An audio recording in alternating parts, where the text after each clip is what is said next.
Hola a todos, buenas tardes. Mi nombre es Dylan Macotela Cerón y mi compañera es Diana Laura Sánchez Rodríguez. El día de hoy vamos a hablarles acerca de estos tres temas, que es la anatomía y la fisiología de la cavidad diafragmática abdominal, la anatomía y la fisiología del complejo abdomino-pelvi-perineal y los elementos del sostén de las vísceras pélvicas. A continuación mi compañera va a empezar a hablarnos acerca de la cavidad abdominal. Bueno, la cavidad abdominal posee como los músculos más importantes. El primero son el músculo recto del abdomen. Su origen es la superficie ventral de los cartílagos costales de la quinta a la séptima costilla de la apófisis sifoides. La inserción es el pubis y la sínfisis del pubis. Inervación, nervio intercostales de la 7 a la 12ª. En función es flexión de tronco, descenso del tórax y elevación de la pelvis y comprime el abdomen. Músculo piramidal, superficie ventral del pubis, línea alba entre el ombligo y la sínfisis del pubis. Nervio subcostal y su función es la tensa la línea alba. El músculo oblicuo externo del abdomen, superficie externa de la quinta a la 12ª costilla, de vaina del músculo recto y línea alba del labio externo de la cresta ilíaca, nervio intercostales del quinto a la 12ª. Su función es del descenso del tórax y rotación del tronco en flexión lateral y comprimen el abdomen. El músculo oblicuo intermedio del abdomen, fascia toracolumbar, cresta ilíaca y ligamento inguinal. Vaina del músculo recto y abdomen de la 10 a la 12ª costilla. Nervios intercostales del 8 al 12, iliohipogástrico e ilioinguinal. Su función es descenso de las costillas, flexión ventral y lateral del tronco y comprimen el abdomen. El músculo transverso del abdomen es cara interna de la séptima a la 12ª costilla, fascia toracolumbar, cresta ilíaca y ligamento inguinal. Línea alba por encima de la línea arqueada de la hoja posterior de la vaina de los rectos, por debajo de la forma de la cara anterior de la vaina. Su inervación es nervio intercostales del séptimo al 12º y nervios hipogástricos y inguinal. Y genitofemoral.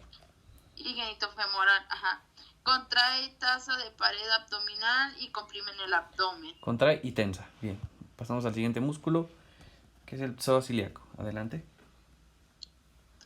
Fosa ilíaca, cuerpo y apófisis transversal de 1 al 4 vértebras lumbares, trocánter menor y nervio femoral plexolumbar. Flexión, rotación externa e interna del muslo. Muy bien. El músculo cuadrado lumbar, cresta ilíaca, apófisis transversal de las vértebras lumbares. 12ª costilla y apófisis transversa de las vértebras lumbares. Nervios intercostales séptimo al 12º, iliohipogástrico, ilioinguinal y genitofemoral, descensos de las costillas y flexión lateral. Diafragma. Cuerpos vertebrales, disco intervertebrales y ligamentos arqueados. De las vértebras lumbares, de la primera a la tercera, de la séptima a la 12ª, arcos costales y esternón. Centro tendinoso, su inervación es nervio frénico y su función es pared de separación muscular en cúpula entre las cavidades torácicas, abdominal y ayuda a la respiración. Ahora van los músculos del tronco, que es elevador de la escápula, el apófisis transversa de C1 a C4, parte superior del borde medial de la escápula, inerva C3 a C4, nervio escapular dorsal de C4 a C5 y su función es elevar la escápula. Romboides mayor, apófisis espinosa de T2 a T5, borde medial de la escápula entre la espina y el ángulo inferior, nervio escapular dorsal de C4 a C5 y su función es retrae y eleva la escápula. romboide menor. Su origen es parte inferior del ligamento nucal y apófisis espinosa de C7 a T1. Su inserción es borde medial de la escápula en la espina de la escápula. Su inervación es nervio escapular dorsal de C4 a C5 y su función es retrae y eleva la escápula. El trapecio, línea nucal superior, protuberancia occipital externa del ligamento nucal, apófisis espinosa de C7 a T12, atercio lateral de la clavícula, acromion, espina de la escápula. Su inervación es motora del nervio accesorio 6 y propioceptiva de C3 a C4. Rotación de la escápula durante la aducción del húmero por encima de la horizontal. El dorsal ancho, apófisis espinosa de T6 a L5, sacro, cresta ilíaca y costilla de T10 a la 12. Suelo del surco, iotertuberositario del húmero, nervio toracodorsal de C6 a C8, extiende y aduce y rota medialmente al húmero. Iliocostales lumbares, tendón del lector de la columna, fascia toracolumbar y sacro. De la sexta a la 12ª costilla, solo en sus ángulos, y es extensor del tronco. Iliocostales cervicales, ángulo de las costillas, apófisis transversa de C4 a C6 y es extensor del tronco. Bueno, ahora pasamos a los interespinosos. Hay que saber que los interespinosos pues van a surgir desde la apófisis espinosa de extensión vertebral contiguas y de las lumbares entre la apófisis transversa de la extensión de dos vértebras contiguas. Y su función principal pues va a ser la extensión del tronco. Vamos a los intertransversos, en los cuales de la zona torácica van a estar entre las apófisis transversas de vértebras contiguas. En la zona lumbar, los músculos mediales apófisis accesorias de la vértebra superior hasta la apófisis mamilar de la vértebra inferior. Los músculos laterales van a estar ocupando el espacio entre la apófisis transversa de las vértebras adyacentes. Y la función va a ser la extensión del tronco también.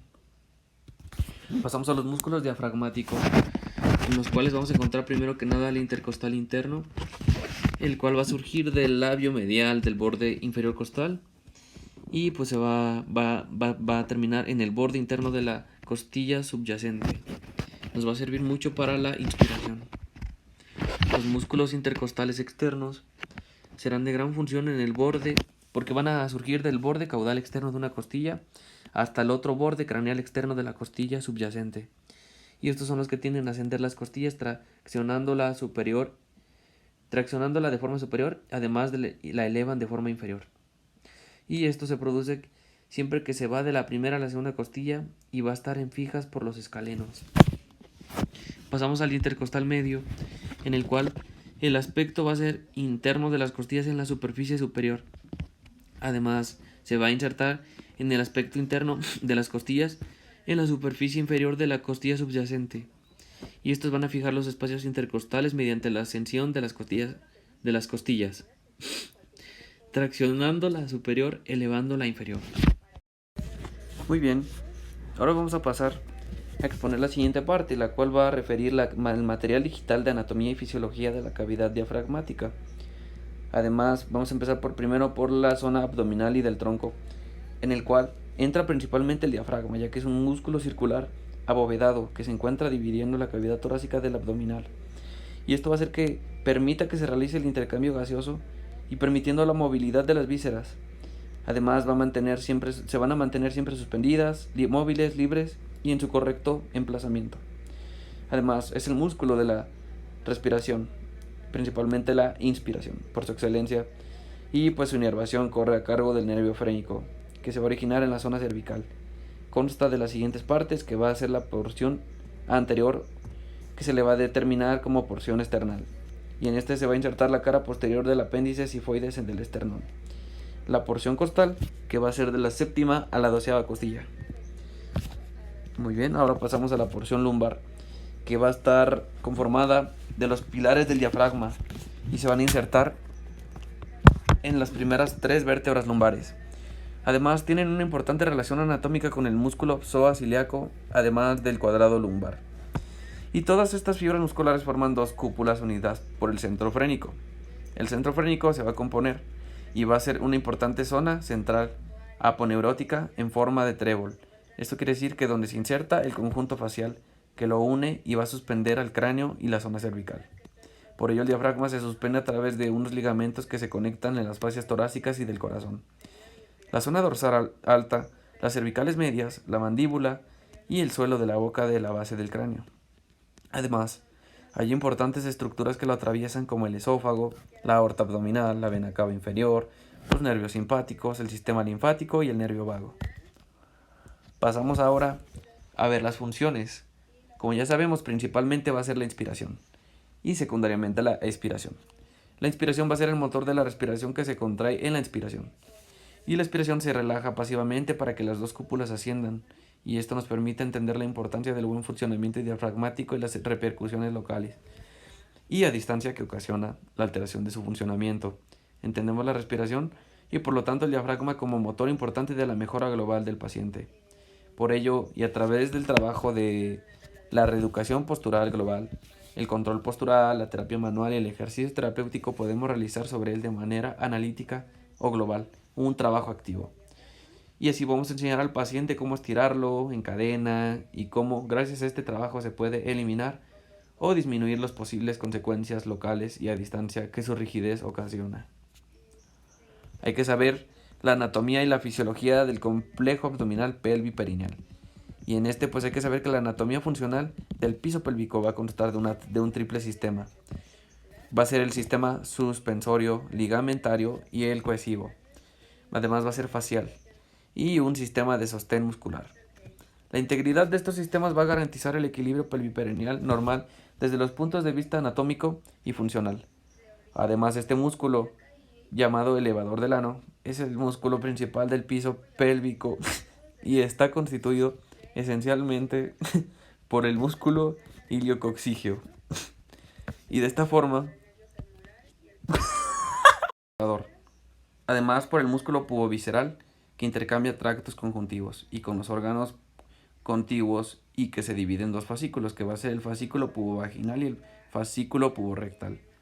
Es esencial para el mantenimiento del equilibrio funcional pelviperineal. El piso pélvico va a realizar una gran actividad de funciones. Además, está encargado, por ejemplo, de la alternancia de los ciclos, de la continencia urinaria, micción y la continencia anal-defección. El mantenimiento de una sexualidad satisfactoria, así como la conservación de las posibilidades de un embarazo y de un parto normal. Todas estas funciones van a depender del equilibrio complejo y frágil que se debe conservar. Hay que considerar que la aparición de trastornos de la estática pélvica se puede explicar por la posición sucesiva durante la vida a factores congénitos, que van a ser tisulares y anatómicos. Además, a factores adquiridos, sobre todo en el traumatismo obstétrico, y a factores relacionados con el modo de la vida, el envejecimiento del organismo. Y bueno, aquí está una descripción general de la cavidad y pues más o menos va a ser cilíndrica. Va a tener límites, por ejemplo, el límite superior va a ser la abertura inferior del tórax cerrada por el diafragma. La inferior va a ser estrecha superior de la pelvis y la lateral va a ser pues la pared abdominal. Y acá está el cuadro de los elementos del sostén de las vísceras pélvicas. Por ejemplo, este sostén de las vísceras pélvicas va a ser constituido desde la fascia endopélvica, de ahí pasamos al diafragma pélvico, al diafragma urogenital, a la fascia pubocervical, a la fascia paravaginal y a la fascia paracervical. Y bien, muchas gracias, estas son nuestras referencias y bueno, eso es todo.